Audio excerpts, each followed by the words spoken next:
मैं ARP साधु सिंह, प्राथमिक विद्यालय गाजीपुर में। देखिए बच्चों, आज बात करते हैं भिन्न की अवधारणा। आप भिन्न किसे कहते हैं? सामान्यतः आपने ये पढ़ा होगा कि एक ऐसी संख्या जिसमें अंश हो और जिसमें हर हो, वह संख्या आपकी भिन्न संख्या कहलाती है। यानी कि इसको ये दो अंश है और ये आपका हर है, जहाँ पे हर कभी भी 0 नहीं हो सकता।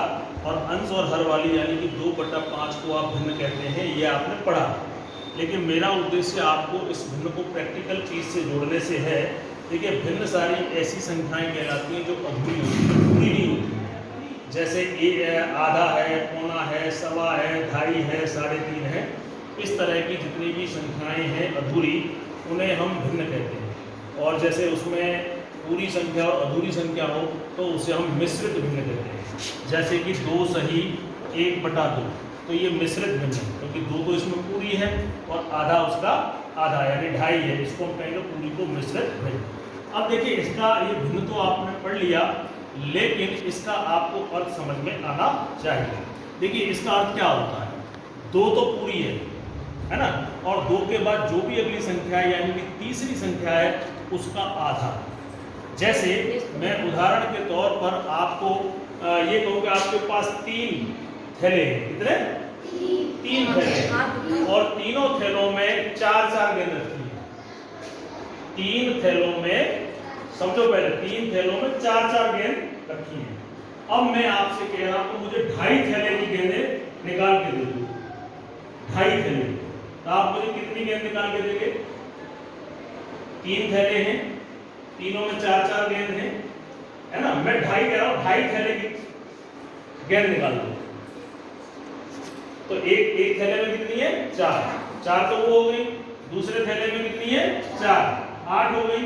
और तीसरे थैले में भी 4 है, लेकिन मुझे उसमें से आधा निकालना है। 2.5 आधा, तीसरे में से आधा। तो 4 गेंद थी, तो 4 की आधी कितनी हुई? 2। तो कुल गेंद कितनी हो गई? 4 और 4 और 2 10। यानी कि मेरा जो प्रश्न था कि 3 थैलों में 4-4 गेंदें रखी हैं, तो मुझे 2.5 भिन्न के समान गेंद निकाल के दे दो। तो आपका उत्तर कितना आया? 4, 4 और 2 यानी कि 10। अब दोबारा मेरा प्रश्न को समझिए। देखिए, आपके पास मैं एक सही 1/4 मांग रहा हूं। मुझे क्या चाहिए? एक सही 1/4। अब देखिए, यहाँ पर टेबल पर आप देख पा रहे हैं, कि 4 संख्याएं। ये संख्या 1 है, ये संख्या 2 है, ये संख्या 3 है और ये संख्या 4 है। जैसे मैंने अभी पिछले उसमें दिया था ना कि 4 थैले हैं, ऐसे 4 थैले की जगह ये 4 संख्या मान लीजिए या 4 थैले मान लीजिए। तो उसमें 4-4 चीज रखी है। एक थैले में कितनी है? 4। दूसरे थैले में कितनी है? 4। अब मुझे एक सही 1/4 निकालनी है। एक का मतलब तो पूरा ये 1, और ये कितना है? 1/4। यानी ये दूसरा है, इसके 4 हिस्से करने हैं। कितने हिस्से करने? 4 हिस्से करने। उसमें से 1 लेना है। इसमें कितनी है? 4 है ना, उसमें से कितनी लेनी है? 1, यानी कितनी लेनी है? तो ये जो बन गए आपके 4 तो ये और 1 ये 5। तो इसका उत्तर कितना आया आपका? यानी कि 5 जो ये क्यूब्स हैं आपके, एक सही 1/4 भिन्न का मतलब है इस प्रक्रिया में 5 क्यूब्स जो निकलेंगे वो आपके कहलाएंगे। कितने लोगों को समझ में आया? बहुत बढ़िया। अब देखिए, मैं यहाँ पर आपको अब एक संख्या में मैं 8 लगा रहा हूं। कितने? इस बार मेरे पास 8 है। 3 अधिक 6,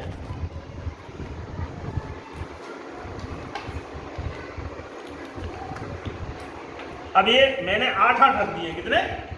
इसमें भी 8 है। एक थैले में 8 क्यूब है, दूसरे थैले में 8 है, तीसरे थैले में 8 है। ठीक है। अब मुझे निकालना है 2 सही 3/4। 2 सही 3/4। तो कैसे निकालेंगे? देखो, 2 है ना, 2 पूरे, तो 2 पूरे ले लेंगे। ये 1 ले लिया और ये 1 ले लिया। कितने हो गए? 2 ले लिए। अब क्या करना है? तीसरी जो संख्या है उसके 4 हिस्से करने हैं।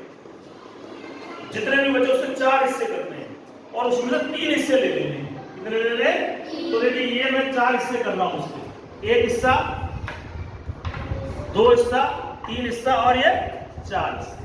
अब इन 4 हिस्से में से कितने हिस्से लेने? 3। तो ये 1, 2 और 3। तो इतनी सारी जो बन गई है वो आपकी हो गई 2 सही 3/4। कितनी बन गई? पहले हमने 8 ली थी, 8 और 8 16, 8 और 8 16, और फिर 6 ली थी, तो कितनी हो गई? 22।